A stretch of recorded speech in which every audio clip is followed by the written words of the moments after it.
కొల్లగొట్టబడింది. అర్థమైందా? దేవాలయం కొల్లగొట్టిన తర్వాత కొంతకాలానికి నెహెమ్యా, ఎజ్రా వచ్చి దాన్ని పునరుద్ధరిస్తారు. పునరుద్ధరించిన తర్వాత నెహెమ్యా, ఎజ్రా, తర్వాత ఎస్తేరు ముందు ఉంటుంది. తర్వాత ఇవన్నీ అయిపోయిన తర్వాత మలాకి, ఇవన్నీ కూడా వాళ్ళు ఉన్న సమయం అంటారు. దేవాలయాన్ని పునరుద్ధరిస్తారు రెండోసారి. అయిపోయిన తర్వాత కొంతకాలానికి అటు వాళ్ళు వెళ్ళిపోయారు, ఇటు వెళ్ళిపోయారు, ఇంక ఇజ్రాయేలు చెదిరిపోయారు. కొంతమంది వచ్చి అక్కడ ఉన్నారు. కొంతకాలానికి చీకటి పీరియడ్ అంటారు దాన్ని. తర్వాత మలాకి గ్రంథం తర్వాత కొత్త నిబంధన 500 ఏళ్ళు ఒక ప్రవక్త లేడు, దేవుని మాట ప్రజలకు కూడా తెలియబడదు. వినండి, 500 సంవత్సరాలు చీకటి కాలం అంటారు దాన్ని. అది అయిపోయిన తర్వాత సడన్గా దేవదూత వచ్చి మరియమ్మ గారి దగ్గరికి వచ్చి, ఇదిగో నీకు కుమారుడు పుడతాడు అని చెప్పాడు. నీకు అర్థమైంది? ఇప్పుడు కొత్త నిబంధన స్టార్ట్ అయిపోయింది. పాత నిబంధన అంత అర్థమైంది. ఇప్పుడు సింపుల్గా చెప్పాను. అందులో ఉన్నాయన్నీ రాజుల కాలము.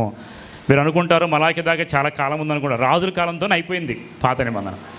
ఇప్పుడు కొత్త నిబంధనలో యేసుక్రీస్తు పుట్టడం, యేసుక్రీస్తు వచ్చిన తర్వాత యేసుక్రీస్తు చేసిన పరిచర్య గురించి మనం జ్ఞాపకం చేసుకుంటూ వచ్చాం కదా. ఇప్పుడు కొద్దిగా మన వాక్యము ధ్యానం చేద్దాం. మత్తయి సువార్త 13వ అధ్యాయము. మత్తయి సువార్త, సువార్తలన్నీ కలిపి నేను ఒకసారి అందులో 4 సువార్తల్లో ఏమున్నాయో అవన్నీ కూడా ఒకసారి మనము జ్ఞాపకం చేసుకుంటాం. చూడండి, మత్తయి సువార్త 13వ అధ్యాయము, తర్వాత నోట్స్ ఉంటే రాసుకోండి, లేదంటే గుర్తుపెట్టుకోండి. మార్కు సువార్త 4వ అధ్యాయము, లూకా సువార్త 8వ అధ్యాయం. ఈ మూడిట్లో కామన్గా ఒక ఉపమానం ఉంది. ఈరోజు ఒక ఉపమానం చెబుతారు, పారబుల్స్. ఒక ఉపమానం ఉంది. ఉపమానం చేస్తే మత్తయి సువార్త 13:3 నుండి 10. మత్తయి సువార్త 13 మీకు బాగా తెలిసిన ఉపమానమే, కానీ ఈరోజు మనం దాన్ని ఒకసారి మెడిటేషన్ చేసుకుందాం. మత్తయి సువార్త 13:3 నుండి చూద్దాం. 3 సువార్తలో దీని గురించి రాయబడింది. ఇప్పుడు మొదటిగా 3వ అధ్యాయం 3వ వచనం.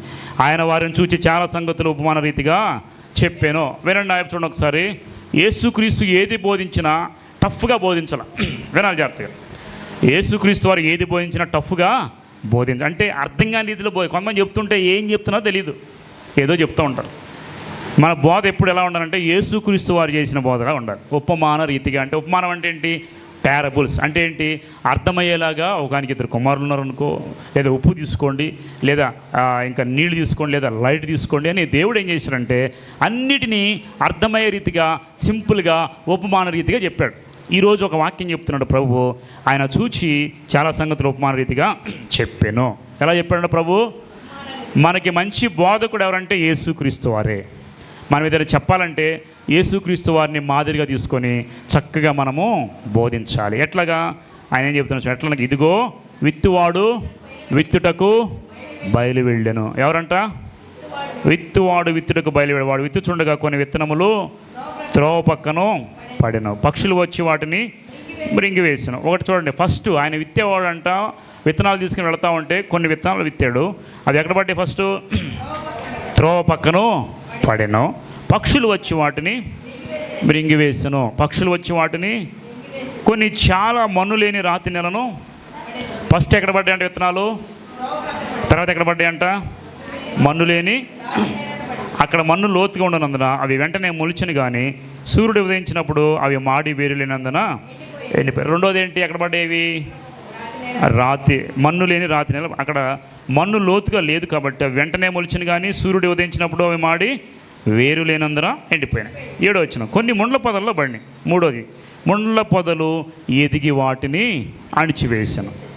కొన్ని మంచి నేలను పడి, ఒకటి 100 అంతలుగాను, ఒకటి 60 అంతలుగాను, ఒకటి 30 అంతలుగాను ఫలించి. చెవి గలవాడు వినుగా కానీ చెప్పాను. ఇప్పుడు వినండి, నాయకు చూడండి.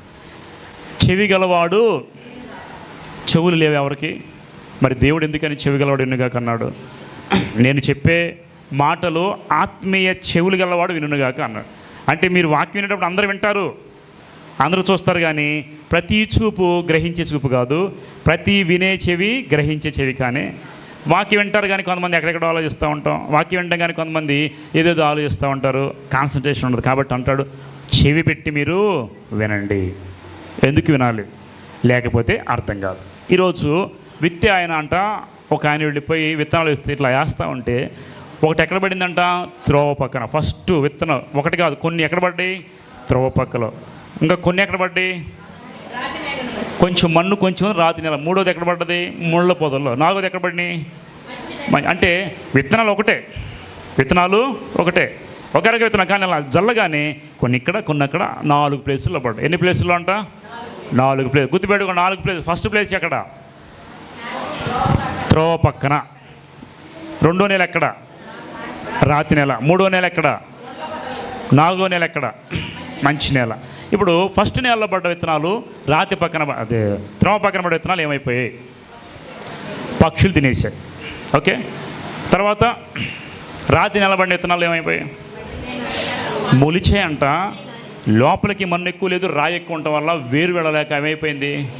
ఎండిపోయింది. మూడోది ఎక్కడ పడిందంట? ముళ్ళ పొదలు కూడా మొలిచినాయి. ముళ్ళ పొదల్లో కూడా మొలిచాయి. మొలిచిన ఆ మొక్కలు ఏమైపోయినాయి? కొంచెం ఎదగగానే వాటికి ఏమర్థమైంది? ఇప్పుడు చూడండి, ఈ పైన సీలింగ్ ఇక్కడ దాకా మొలిచాయి. మొలగని ఏమైపోయింది? ఇక్కడ ఇది అర్థమైపోయింది. అంటే ముళ్ళ పొదలు ఏం చేస్తున్నాయి? దాన్ని అణిచివేసినాయి. నాలుగోది ఎక్కడ పడింది? మంచి నేల. అంటే ఆ రాతి నేల లేదు, తర్వాత ముళ్ళ పొదలు లేవు. త్రోవ పక్కన కూడా మంచి నేలలు పడ్డాయి.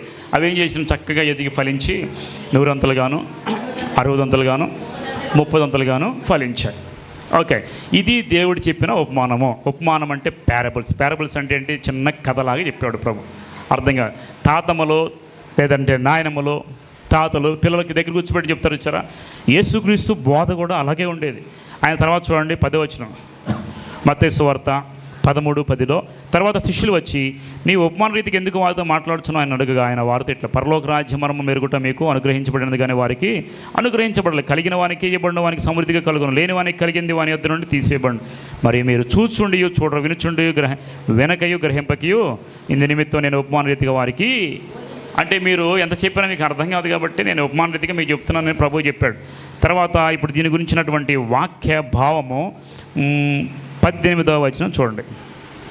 18వ వచనం, విత్తువాని గురించిన ఉపమాన భావము వినుడి. ఎవడైనను, చూడండి ఎవరంట? ఎవడైనను రాజ్యమును గూర్చిన వాక్యం వినియు గ్రహింపక ఉండగా దుష్టుడు వచ్చి మన హృదయంలో విత్తబడిన దానిని ఎత్తుకొని పోవను. త్రోవ పక్కబడిన విత్తబడిన వాడు వీడే. ఫస్ట్ విత్తనాలకి దేవుడు ఒక అర్థం చెప్పాడు. అది అర్థం ఏంటంట? ఎవడైనా. 19వ వచనం, రాజ్యము గురించి అంటే దేవుని రాజ్యం గురించి వాక్యం విని గ్రహింపకై ఉండగా దుష్టుడు వచ్చి మన హృదయంలో విత్తబడిన దాన్ని ఎత్తుకొని పోవను. త్రోవ పక్కన పడినవాడు విత్తబడినవాడు ఈడు. ఇప్పుడు ఆర్తిగా రండి. మొట్టమొదట విత్తనాలకు అర్థం ఏంటంటే, త్రోవ పక్క విత్తనాలు ఏమైనా పక్షులు ఎత్తుకుపోయాయి. అంటే పక్షులకి రాతిని ఎలా ఉందో లేదా ఎలా ఉందో పైకి కనపడుతున్నాయి విత్తనాలు. ఇట్లా వేగానే కానీ పైకి కనపడుతున్నాయి. అప్పుడు దుష్టుడు ఏం చేశాడు? పక్షి ఏం చేసింది? వచ్చి విత్తనాలు తినేసుకెళ్ళి.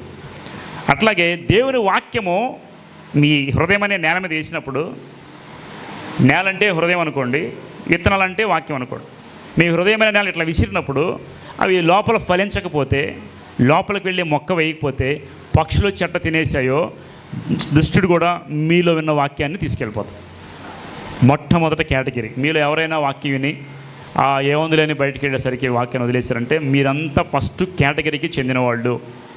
ఫస్ట్ కేటగిరీ అంటే ఏంటంటే, వింటారు, ఓకే, నేల మీద జల్లుకుంటారు, బయటికి వెళ్ళేలోపు మీకు ఏదైనా పాస్ ఇచ్చి, సైతం ఏం చేస్తారంటే మీరు వచ్చేటప్పుడు పాస్ ఇస్తుంది మీకు తెలియదు. మీరు తీసుకుని వచ్చినారు చాలామంది. పాస్ తీసుకుని వచ్చి మీరు ఒక అగ్రిమెంట్ చేసుకుంటారు. ఏంటి? నువ్వు వెళితే చర్చికి వెళ్ళావా? వెళ్ళు. వింటావా? విను. రాగానే వినదంతా నాకు అప్పగించాలి అనే మాట తీసుకుని మీరు వెళతా విన్న వాక్యం అంతా సాతాను దగ్గర పెట్టేసి వెళ్ళిపోయి ఇంటికి అక్కడికి వెళ్ళేసరికి ఏం వాక్యం చెప్పారంటే ఆలోచిస్తారు. కారణం వెంట పోయింది అప్పుడే. కొంతమంది ఏం చేస్తారు? వెంట ఈ చెవితో వింటున్నారు, ఈ చెవితో వదిలేస్తున్నారు. ఆ వాక్యం అంతా అయిపోయింది. ఏం చెప్పంటే అది ఏం చెప్పారు అనుకోండి. అంటే కాన్సన్ట్రేషన్ అనేది. అందుకే దేవుడు చెవి గలవాడు వినుగాక. అంటే జాగ్రత్తగా దేవుని వాక్యాన్ని విని హృదయంలో భద్రపరుచుకోవాలి. లేదంటే దుష్టుడు వచ్చి మీరు ఎన్నో వాక్యాన్ని పట్టుకెళ్ళిపోతాడు. ఎట్లాగా? వినిన వాక్యాన్ని దుష్టుడు పట్టుకెళ్ళిపోవడం అంటే ఏంటి? ఓకే, నీ సహోదరుని నువ్వు దూషించకూడదు అనే మాట ఉందాం. వాక్యం విన్నారు, హృదయంలో వచ్చింది, సైతానికి అప్పగించి బయటికి వెళ్ళింది, ఇంటికి వెళ్ళిన తర్వాత నీకు నీ సహోదరుడు గొడవైంది. వెంటనే నువ్వు దూషించావు అనుకో, వాక్యం ఏమైపోయింది? సాతాను ఎత్తుకెళ్ళిపోయాడు. ఇప్పుడు మీరు ఏమైపోయారు? సాతానికి అప్పగించుకున్నారు కాబట్టి వాక్యం మీలో నివసించలేదు, వాక్య ప్రకారము లేదు. కాబట్టి నీ వాక్యాన్ని ఎవరు తీసుకెళ్ళిపోయారు? దుష్టుడు ఎత్తుకెళ్ళిపోయాడు. హృదయంలో నివసింపనేయకుండా వాక్య ప్రకారం జీవించలేకుండా చేసేది దుష్టుడు. కాబట్టి మీరు ఏం చేయాలంటే, విన్న వాక్యాన్ని హృదయంలో బాగా లోతుగా వేసుకొని దేవుడు చెప్పిన మాటలను బట్టి మనము ముందుకు నడుస్తూ ఉంటే అవి ఫలించినట్టు. లేదంటే విన్న వాక్యం వినేసి మనం చేస్తూ ఉంటాం. ఈ కోవకు చెందిన వాళ్ళు ఎవరంటే వాక్యం వింటాం అన్నీ చేస్తాం, కానీ వాక్యానుసారంగా ఏది కూడా చేయం. దాని అర్థం ఏంటంటే మనలో వాక్యం నిలిచి లేదు. పక్షులంటే సాతాను ఎప్పుడో వాక్యాన్ని తీసుకొని వెళ్ళిపోయాడు. మీరు ఎన్ని సంవత్సరాలు ప్రార్థనకు వస్తున్నారో, ఎన్ని సంవత్సరాలు ప్రార్థన చేస్తున్నారు, కొన్ని పద్ధతులు మనలో మారలేదు. కారణం ఏంటి? వాక్యం వింటున్నా కానీ లోతుగా వాక్యం అనేది పోవట్లేదు. ఆ వేరు నీలో లేదు. అందుకే ప్రభు అంటాడు కదా, మొట్టమొదట విత్తనం అంతా ఈ యొక్క కోవకు సంబంధించిన వాడు. రెండోది చూద్దాం, 20 వచనమా, మత్తయి సువార్త 13:20 వచనం. రాతి నేల విత్తబడిన వాడు వాక్యం విని వెంటనే సంతోషంతో దానిని అంగీకరించేవాడు, అయితే అతనిలో వేరు లేనందున అతడు కొంతకాలం నిలుచుగానే వాక్యం అనేది శ్రమేను హింసైన కలగగానే అభ్యంతర పడును. చూడండి, రెండవ కోవ వాక్యం వింటారంట వీళ్ళు. ఏంటి? రాతి నేలను ఎత్తబడినవాడు అయిపోయింది. ఇప్పుడు 20 వచనంలో రాతి నేల ఎత్తబడిన వాక్యం విని వెంటనే సంతోషంతో అంగీకరిస్తారు. మీరు వాక్యం వినగల చక్కగా మీరు ఏం చేస్తారు? వెంటనే అవును ప్రభు అని వాక్యం తీసుకుంటారు, వాక్యం ప్రకారం ఉండాలనుకుంటారు, అంగీకరిస్తారు. అయితే అతనిలో వేరు లేనందున, వాక్యం వినటం గొప్ప కాదు, వాక్యం నీలోకి వచ్చి మొక్కేయటం గొప్ప కాదు, కానీ వాక్యంలో వేరు అనేది ఇంపార్టెంట్. ఒక చెట్టుకి బలం ఏంటి? వేరు లేకపోతే పీకేసి వచ్చేస్తుంది. కాబట్టి మీలో కూడా వాక్యపు రూట్స్ ఉండాలి. విత్తనం వేసిన తర్వాత లోపలికి బాగా పాతుకుపోవాలి. ఏదైనా వాక్యం చెప్పినప్పుడు ఇదిగో వాక్యములో ఈ విధంగా ఉంది కాబట్టి నేను ఈ విధంగా ఉండాల్సిందే, ఈ విధంగా చేయాల్సిందే అని ఆలోచన మీకు ఉండాలి. ఆలోచించుకొని వేర్లు బాగా మీలో పారితే ఎవడు పీకినా రాదు. ఇప్పుడు ఒక విషయం చెప్తా. అమావాస్య దినాలని, పండుగ దినాలని మీకు ఎవరికైనా సెంటిమెంట్ ఉందా? అమావాస్య రోజు ఏం చేయకూడదు, లేదంటే ఈరోజు అమావాస్య మనం నిద్ర చేయి, చాలా ఉన్నాయి కదా. ఏదో ఒకటి ఎగ్జాంపుల్ తీసుకోండి. మీరు వాక్యం విన్నారు, చర్చికి వస్తారు, కానీ ఆ టైం రాగానే మీరు ఏం చేస్తారు? వాక్య ప్రకారం చేస్తారు, లోకానుసారం చేస్తారా? ఎందుకని? వాక్య విత్తనం మీలో వేరుపారి నిలబడలేదు. లోకానుసారంగా చేసేవన్నీ మేము చేస్తామండి కొన్ని అంటారు. నేను ఒకటి చెప్తానండి, మీరు లోకానుసారంగా చేసినా, అన్యులు చేసినా దేవునికి మహిమ వచ్చి అందరూ చేయండి. ఇది దేవునికి మహిమ రాదు అంటే వదిలేసేయండి. దాని గురించి మనం పద్ధతిగా పట్టించుకోవాల్సిన అవసరము లేదు. తిథులు చూడటం, నక్షత్రాలు చూడటం, ముహూర్తాలు చూడటం బైబిల్ గ్రంథంలో లేదు. మీకు ఎన్నోసార్లు చెప్పుకున్నామా? నీవు ఏ రోజు పెడితే అదే మంచి రోజు. ఏ రోజు సెట్ చేస్తే ఏసునామలు ఈరోజు మంచిగా ఉండనుగా కనుక్కొని స్టార్ట్ చేయండి. కానీ ధైర్యం చాలదే. మొన్న ఈ మధ్య ఒక మనిషి చనిపోయాడు, చూడడానికి వెళ్ళాం. యాకోబు గారు మేము వెళ్ళాం, చూడడానికి వెళ్ళిన తర్వాత ఐతనగర్లో అది ఎక్కడ చెంచిపేట, మళ్ళీ చంద్రరావు వచ్చి సమాజ్ చేసి అందరూ చెంచిపేట వెళ్తున్నారు. ఏంటంటే అంటే దీపం చూడాలి, లేకపోతే కీడు జరిగిపోతుంది. నిజమేనంటారా? చనిపోవడం అనేది ఒక గుడ్ సైన్. ప్రతి ఇంట్లో కీడు కాదు అది. చనిపోవడం అనేది దేవుడి ఇచ్చిన నిర్ణయకాలం అయిపోయింది, ఒక గుడ్ సైన్. ఎందుకంటే అది ఒక ప్రమోషన్ వచ్చింది, వాళ్ళకి వెళ్ళిపోయాయి. అది ఒక కీడు అని చూసేది ఎవరు? అన్యులు, మనం కాదు. కానీ అన్యుల్లాగా మీరు వెళ్ళి, నేను ఒకటే మాట అన్నా, చూడకపోతే ఏం కాదండి అంటేను, నీ గనక గిలి ఉంటే వెళ్ళి చూసినా ముందన్న నేను. ఎందుకంటే ఆ గిలితో సగం చచ్చిపోతారు వాళ్ళు. గిలి పెట్టింది ఎవరు? బైబిల్ లేదండి. అది దేవుని వాక్యం నీలో రూట్గా ఉంటే మీరు అనుకోవచ్చు, నువ్వు ఎన్నని చెప్పి కొన్ని పద్ధతులు ఉన్నాయి అంటారు, ఉంచుకోండి, నేను కాదంటలేదు. దేవుని వాక్యం చెప్తుంది, క్రీస్తునందు ఉన్నవాడికి ఏ శిక్ష విధి. నమ్ముతున్నారా మీరు? అది క్రీస్తునందు ఉన్నవాడికి ఏ శిక్ష విధి లేదు, ఏది నిన్ను ఏం చేయలేదు.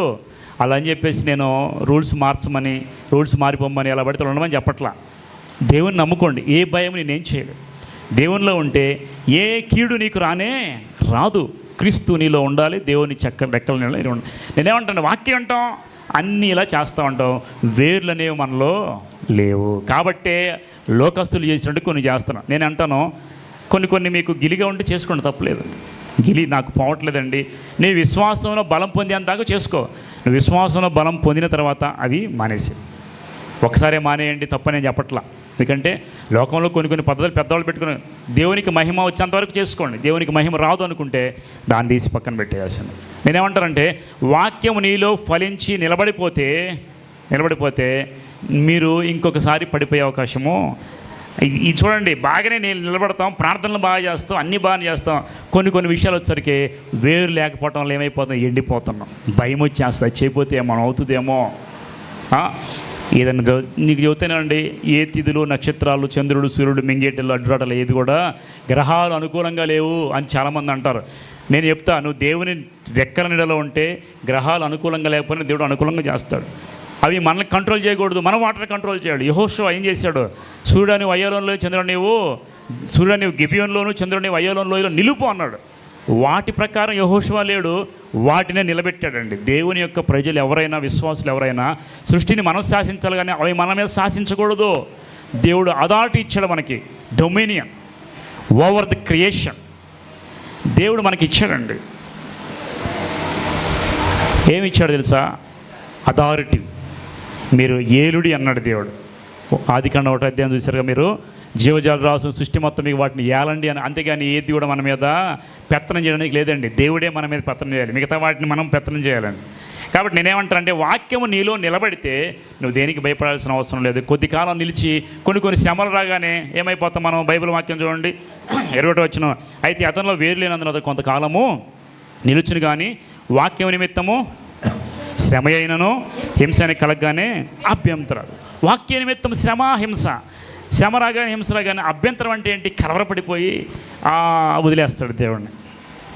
ఇప్పుడు మీరు బయటికి వెళ్ళినప్పుడు ఎవరైనా, ఇప్పుడు పరిస్థితులు బాగాలేదు కదా, బయట దేవుని ఆరాధించడానికి చాలా రిస్ట్రిక్షన్స్ ఉన్నాయి. మీరు బైబిల్ పట్టుకుంటే మందిరానికి వెళితే మీకు పలానా తీసేస్తామంటే మీరు ఏం చేస్తారు? వాక్య నిమిత్తం అభ్యంతరం రాగానే కలవరిపోవచ్చు. ఇప్పుడున్న బిల్లు ఏంటి? ఇప్పుడు ఎస్సీ ఎస్టీలు చర్చికి వస్తే రిజర్వేషన్ ఉండవని చెప్తున్నారు. ఇది వాక్య నిమిత్తం అభ్యంతరం. మీరేం చేస్తారు? అరే రే చర్చికి పోతే పోతే చర్చి మానేద్దాం. ఇలాంటి వాళ్ళండి ఎవరు ఈ విత్తనాలకు సంబంధించిన వాళ్ళు ఏం చేస్తారు సార్? నేను పలానా చోట దేవుని దగ్గరికి వెళ్తే నాకు బెనిఫిట్స్ పోతాయి అంటే నాకు వద్దు దేవుడు అని విడిచిపెట్టి వాక్యాన్ని నిమిత్తం శ్రమ అయిన శోధన వచ్చిన వాళ్ళు పడిపోతారు చూసారా? ఇలాంటి వాళ్ళు రెండవ విత్తనం. అంటే కొంచెం నేల ఉంటుంది, కొంచెం విశ్వాసం ఉంటుంది, ఎదుగుతారు కొంచెం, కానీ వాక్యాన్ని నిమిత్తం శ్రమ వచ్చినా శోధన వచ్చినా దేవుని విడిచిపెట్టేస్తారు. ఇది రెండో కేటగిరీ. మీరు ఏ కేటగిరీ చెప్పండి? ఫస్ట్ కేటగిరీ, రెండో కేటగిరీ అని అనుకోవడం. ఫస్ట్ కేటగిరీలో చాలామంది ఆగిపోయి ఉంటారు. ఫస్ట్ కేటగిరీ ఏంటి? వాక్యం విని శత్రువు ఎత్తికిపోతాడు. నిలబడదు వాక్యం, వస్తాం వాక్య ప్రకారం చెయ్యం, అసలు ఏం చదువుతున్నాడో వాక్యం మనకు అర్థం కాదు, ఊరికి కూర్చుంటాం, ఇంటికి వెళ్ళిపోతాం, వాక్య ప్రకారం చేసే అవకాశం ఏమి కూడా. దేవుడు ఏమంటున్నా అంటే, పక్షులు ఎత్తికిపోయాయండి వాక్యం. ఈ వాక్యం ఎప్పుడు ఇలాంటి వాళ్ళు ఫలిస్తారంటారా? మీరు అనుకుంటే ఫలించడం అంటే ఈ లోకంలో ఉద్యోగాలు ఆశీర్వాదాలు కాదు, దేవునిలో ఫలించ. మనకు పాట పడతాం కానీ, నీలో నిలిచి ఆత్మఫలములు ఫలించుట కొరకే. ఇందాక పాట పడుకున్నా, నీలో నిలచి ఆత్మఫలములు ఫలించుట కొరకు నాపైన నిండుగా ఆత్మవర్షము కుమ్మరించు, నాపైన నిండుగా ఆత్మవర్షము కృమ్మారించు. ఏంటి? నేను ఫలించాలి. ఫలించడం అంటే లోకములో ఫలించడం ఒక ఎత్తు అయితే, ఆత్మలో ఫలించడం ఒక. మీరు ఫలించాలంటే నేల మంచిగా ఉండాలి కదా, మీరు ఫలించాలంటే ఇలా వాక్యం మీలో విత్తనాలు వేయాలి కదా. చాలామంది విత్తనాలు వేసే చోట్లోనే ఫెయిల్ అయిపోతారు. మీరు ఏ కేటగిరీ చెందిన వాళ్ళు చెప్పండి? నేను అనుకుంటా మోస్ట్లీ మ్యాక్సిమం వాక్యం వినగానే పక్షులు ఎత్తుకెళ్ళిపోయే, ఏదో వాక్యం చెప్పారు అనుకుంటా కదా, తెలియదు మనకి. సరే, మూడో కేటగిరీకి వద్దాం. 22 వచనం, ముండ్ల పొదలలో విత్తబడిన వాక్యము వినువాడే కానీ ఐహిక విచారములు ధనమోసము ఆ వాక్యమును అణిచివేయను కనుక వాడు నిష్ఫలుడవును. మూడో విత్తనం అంట మొలిచింది, కొంచెం వేపుగా ఎదిగింది, కానీ దాని మీద ఏమున్నాయి? ముళ్ళ పొదలు. ముళ్ళ పొదలు అంటే అర్థం తెలుసా? ఐహిక విచారాలు. అవేంటంట? వినువాడే కానీ ఐహిక విచారము ధనమోసము ఆ వాక్యమును అణిచివేయను కనుక వాడు నిష్ఫలుడు. నిష్ఫలుడు అంటే ధనాశతో. ఇప్పుడు నేను చెప్తాను, వాక్యం కోసం నిలబడ్డారు, మొలుస్తుంది చక్కగా, కొంచెం పైకి రాగానే ఒక ముళ్ళపోత అడ్డం వచ్చిందండి. ఏంటది? ఏదో ఒక ముళ్ళ కొమ్మ అణిచేస్తాం. అదేంటి? ధనమోసము. ఈరోజు సండే మాకు వర్క్ ఉంది, ఈరోజు సండే మాకు పలానా డ్యూటీ ఉంది, ఈరోజు ఆ డ్యూటీ ఈ డ్యూటీ. ఏం చేస్తుందంటే లోకంలో ఏదో ఒకటి నడిచేస్తుంది దేవుని దగ్గర ఎదగనీయకుండా. ధనమోసము. ఐహిక విచారాలు అంటే ఏంటి? డైలీ లివ్లీహుడ్ కోసం మనం ఏం చేస్తాం? లైవ్లీహుడ్ కోసం మనం ఏం చేస్తాం? ఐహిక విచారాలు అంటే మనకు కావాల్సిన తిండి, బట్ట, తర్వాత ఏవైతే మనకున్న నీడ్స్ ఉన్నాయి, ప్రైమరీ నీడ్స్ ఉన్నాయి, ఐహిక విచారాలు.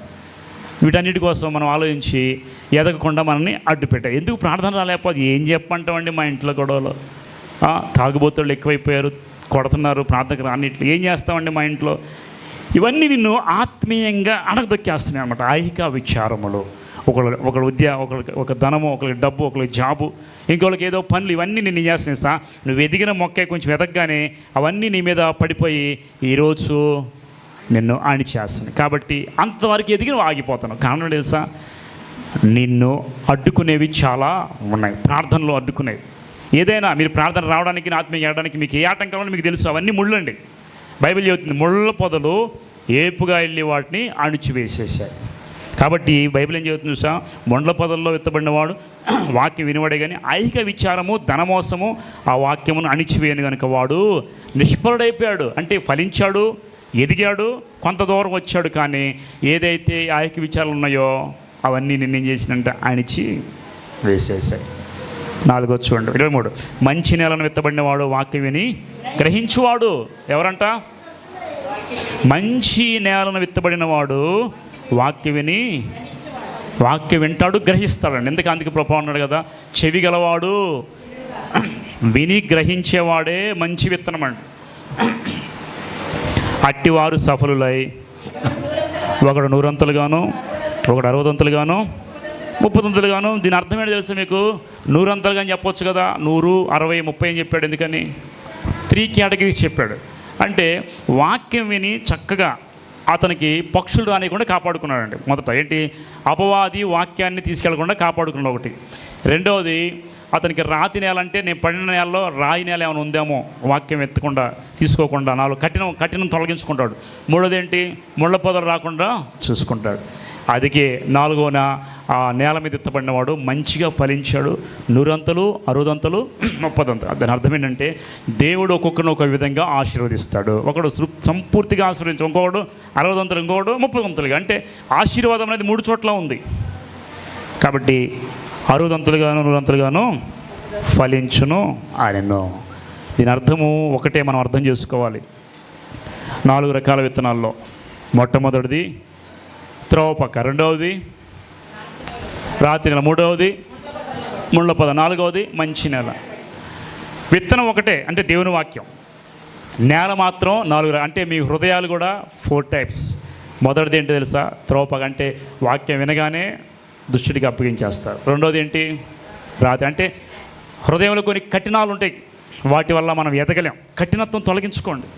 కఠినమైన హృదయాలు దేవుని ఎదుట పనికిరావు. ఈ కఠినత్వం ఏం చేస్తుంటే మనల్ని ఎదగనీయకుండా రాతి హృదయం అది, ఆ రాతి హృదయం మనల్ని ఏం చేస్తుంటే అణిపెట్టేస్తుంది, ఎదగనీది అసలు. మూడోది ఏంటంటే ముళ్ళ పొదలు అంటే ఐహిక విచారాలు అంటే చెప్పుకున్నాం కదా, చదువు కానీ, తర్వాత జాబులు కానీ, మనకు ఉన్న ప్రాబ్లమ్స్ ఏమన్నా, ఇవన్నీ మనం ఎదగనీయకుండా అట్టి పెట్టేస్తాయి. కానీ 4వ విత్తనం చూసారా, దాన్ని ముళ్ళ పొదలు వచ్చినా రానివ్వలేదు, తర్వాత ఐహిక విచారాలు రానివ్వలేదు, తర్వాత రాతి నెల వంటి కఠిన హృదయము లేదు.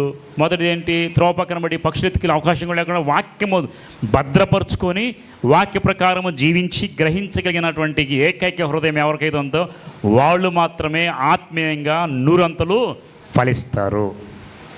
మీకు అందరికీ వాక్యం తెలుసు, తెలియదు అంటారా? వాక్యం వింటాం పోవటం అంతే. వాక్య ప్రకారము నిలబడాలనుకున్న ఆశ కలిగిన వాళ్ళు ఎవరు ఉంటారో వాళ్ళే 100 అంతలు ఫలిస్తారు. ఒకటే మాట చెప్తానండి, నా దేవుడు నాకు సమస్తాన్ని అనుగ్రహిస్తాడు. మీకు కష్టం వచ్చిందనుకోండి, వాక్య నిమిత్తం శోధన వచ్చిందనుకోండి, భయపడపాకండి. చాలామంది అంటారు నా పరిస్థితి బాగాలేదండి, ఇప్పుడు నా పరిస్థితి ఎలా ఉందంటే నా గ్రహస్థితి బాగాలేదు, బుధుడు అడ్డంగా వచ్చాడు, గురుడు అడ్డం నిలబడ్డాడు, శుక్రుడు ఏమన్నా చూస్తున్నాడు, శని వచ్చేసాడు నా జీవితంలోకి. ఇవన్నీ ఏంటి తెలుసా? ఇవి మనకు లేవు అసలు.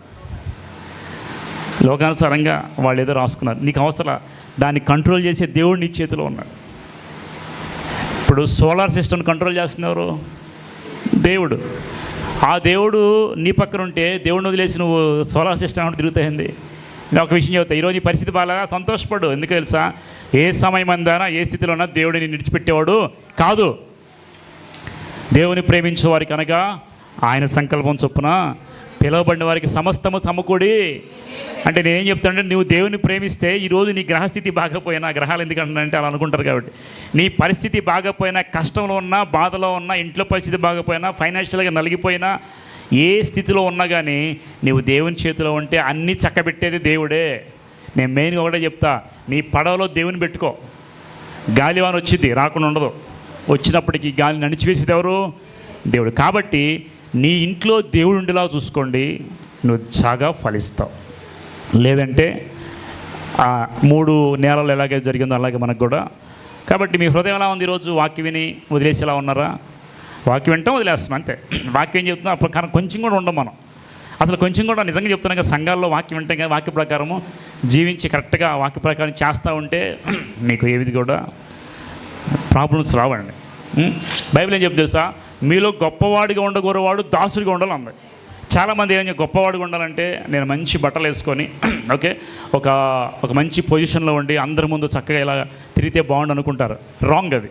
బైబిల్ ఏం చెప్తుంది తెలుసా? మనుషులు పైరూపం చూస్తారు కానీ గొప్పవాడుగా ఉండాలనుకున్నాడు ప్రతి వానికి దాసుడిగా ఉండాలి. వాళ్ళే గొప్పవాళ్ళండి. తనను తాను తగ్గించుకున్నవాడే హెచ్చించబడి. ఇది వాక్యం చెప్తుంది. నువ్వు అలా కంటిన్యూగా వెళ్తా ఉంటే నిజంగా నువ్వు ఫలిస్తావు. ఏనే నాకెందుకులే, నేను ఎలాగుంటాను అలాగుంటానంటే నీలో ఫలింపు లేదని అర్థం.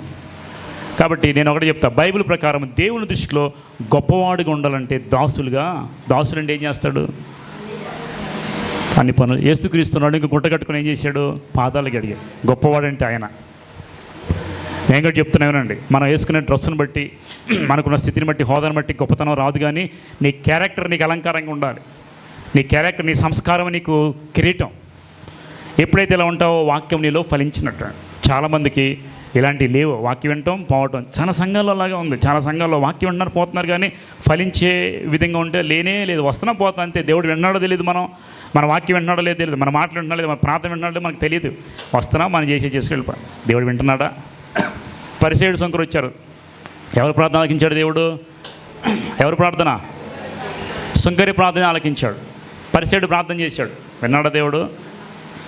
పరిసయ్యులు లాంటి వాళ్ళు, శంకరి లాంటి మన మధ్యలో ఉంటారు, సంఘాల్లో ఉంటారు. అనుకున్నా నేను ప్రార్థన చేసిన దేవునికి విన్నాను అనుకుని ఇంటికి వెళ్ళిపోతాను, కానీ ప్రార్థన అంగీకరించబడలేదు. వాక్యము నీలో ఫలించాలంటే వాక్య ప్రకారం ఉండడానికి ప్రయత్నం చేయదు. ఎలాంటి నేల మీది చెప్పండి ఇప్పుడు? మీది ఎలాంటి నేల? మంచి నేల. అంటే మంచి నేలలో ఏమి ఉండకూడదు? రాతి హృదయం ఉండకూడదు. అనేకమైనవి నిన్ను ఏం చెప్పమంటావు? మాకు సమస్యలు, ఈ సమస్యలు రాలేకపోతున్నారు చాలామంది. ప్రార్థనకు రండి అంటే ఏం చెప్పాలి? నా సమస్యలు రాలే. ఈ ఐహిక విచారాలంటే అయ్యానండి. ప్రార్థనకు రా అంటే ఇంకా కొన్ని పనులు ఉండి కొన్ని సెటిల్ చేయాలి పిల్లల్ని. ఐహిక విచారాలు ఇవన్నీ అడ్డు పెట్టుకుంటే మనం దేవుని దగ్గరికి రాలేము. కాబట్టి ఇవన్నీ పక్కన పెట్టండి. నాకు దేవుడే కావాలని దేవుని కోసం నిలబడండి. మీరు మంచి నేలన విత్తబడిన విత్తనాన్ని పోలి 100 అంతలుగాను 60 అంతలుగాను 30 అంతలుగాను ఫలిస్తారు. ఫలింపు కావాలంటే మీరు చక్కగా సాక్రిఫైస్ చేయాల్సిందే, తప్పదు. కాబట్టి ఈరోజు మంచి నేలను విత్తబడిన విత్తనం వల్లే మనం కూడా కొనసాగుతాం. దేవుడి మాటలు దీవించి ఫలింపు చేయనుగాక. ఆమేన్. ప్రార్థన చేద్దాం. మహాపరిశుద్ధుడైన దేవా, స్తోత్రాలు తండ్రి, మహిమ కలిగిన తండ్రి, మీకు వందనాలు. కృపతో నింపండి, బలపరచండి.